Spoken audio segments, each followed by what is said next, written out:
Good information my dear students. இப்போ வந்து நம்மளுக்கு கிடைச்ச ஒரு நல்ல அப்டேட் அப்படின்னு பாத்தீங்கன்னா, நிறைய ஸ்டூடெண்ட்ஸ் காலேஜ்ல போய் ரிப்போர்ட் பண்ணிட்டு இருக்காங்க. எஸ்பெஷலி திருச்சியில இருக்கிற கவர்மெண்ட் காலேஜ் ஆஃப் பிசியோதெரபிலையும் அண்ட் கேஏபிவிலையும் இருக்கக்கூடிய ஸ்டூடெண்ட்ஸ் கொடுத்த ஒரு அப்டேட் பாத்தீங்கன்னா, அவங்க ரிப்போர்ட்டிங் பண்ணும்போது அங்க அவங்க டவுட்டை வந்து கிளாரிஃபை பண்ணிருக்காங்க.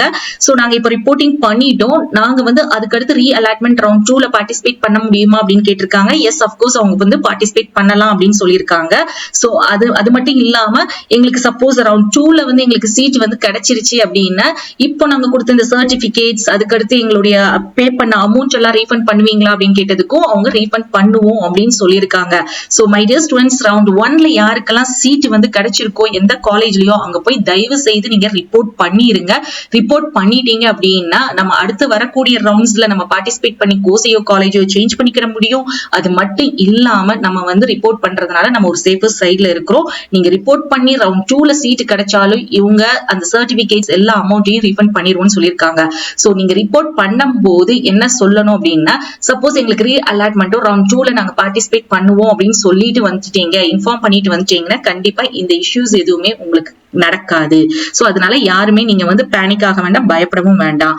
அதே மாதிரி இப்போ வந்து உங்களுக்கு சீட் நாட் அலாட்டட் ரவுண்ட் 1ல யாருக்குமே சீட் கிடைக்காத ஸ்டூடெண்ட்ஸ்மே நீங்க என்ன பண்ணலாம் அப்படின்னா, வரக்கூடிய ரவுண்ட்ஸ் இந்த ரவுண்ட் 2ல வந்து நீங்க பார்ட்டிசிபேட் பண்ணலாம். நம்மளுக்கு கண்டிப்பா கவர்மெண்ட் சீட்ஸ் இருக்கும். சோ அந்த கவர்மெண்ட் சீட்ஸ் எவ்வளவு இருக்கு, என்ன கோர்சஸ்க்குலாம் இருக்கு அப்படிங்கறத பார்த்துட்டு நீங்க வந்து சாய்ஸ் ஃபில்லிங்ல கொடுங்க. இல்ல எனக்கு எஸ்எஃப் தான் வேணும் அப்படின்னா செல்ஃப் ஃபைனான்சிங் கோர்சஸும் நீங்க சாய்ஸ் ஃபில்லிங்ல கொடுங்க. அதே மாதிரி ரீ அலாட்மெண்ட்ல இருக்கக்கூடிய ஸ்டூடெண்ட்ஸ் நீங்க வந்து கவர்மெண்ட் டு கவர்மெண்ட் வந்து நீங்க சேஞ்ச் பண்ணிக்கலாம். ஒரு கோர்ஸையோ காலேஜையோ கவர்மெண்ட் டு கவர்மெண்ட் சேஞ்ச் பண்ணிக்கலாம். அதே மாதிரி கவர்மெண்ட் டு எஸ்எஃப் நீங்க சேஞ்ச் பண்ணிக்கலாம்.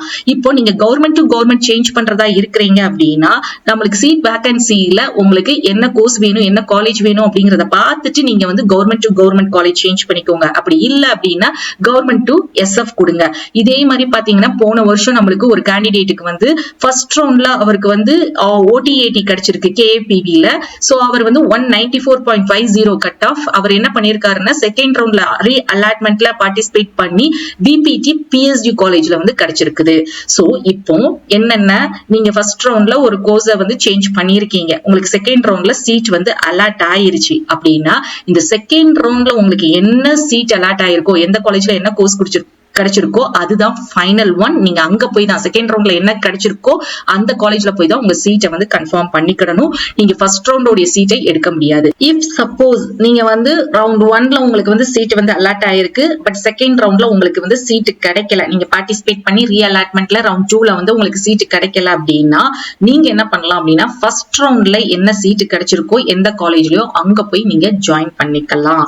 சோ இப்போ வந்து உங்களுக்கு தெளிவா புரிஞ்சிருக்கும்னு நினைக்கிறேன். சோ நீங்க சீட் அலாட் ஆகாத ஸ்டூடெண்ட்ஸ் நீங்க ஒரி பண்ண வேண்டிய அவசியம் இல்ல. நீங்க ஃபர்ஸ்ட் ரவுண்ட்ல நீங்க ரெஜிஸ்ட்ரேஷன் பே பண்ணிருந்தாலும் சரி, சாய்ஸ் ஃபில்லிங் பண்ணாம விட்டுருந்தாலும் சரி, நீங்க ரெஜிஸ்ட்ரேஷன் பண்ணவே இல்ல அப்படின்னாலும் சரி, நீங்க கவுன்சிலிங்கே பார்ட்டிசிபேட் பண்ணாத ஸ்டூடெண்ட்ஸும் சரி, நீங்க அடுத்து வரக்கூடிய ரவுண்ட் 2ல வந்து நீங்க பார்ட்டிசிபேட் பண்ணலாம். உங்களுடைய ரேங்க் அப்படின்னு பாத்தீங்கன்னா 001 ரேங்க்ல இருந்து 19,466 வரைக்கும் இருக்கணும். அதாவது 200 to 160 கட் ஆஃப் குள்ள இருக்கணும்.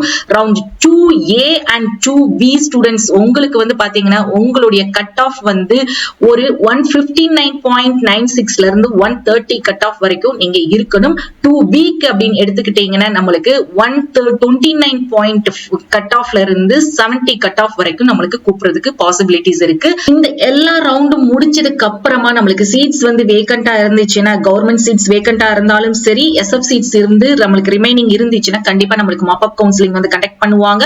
பட் அது வந்து யாரெல்லாம் பார்ட்டிசிபேட் பண்ணணும் அப்படிங்கிறது அந்த டைம்ல நம்மளுக்கு தெரியப்படுத்துவாங்க.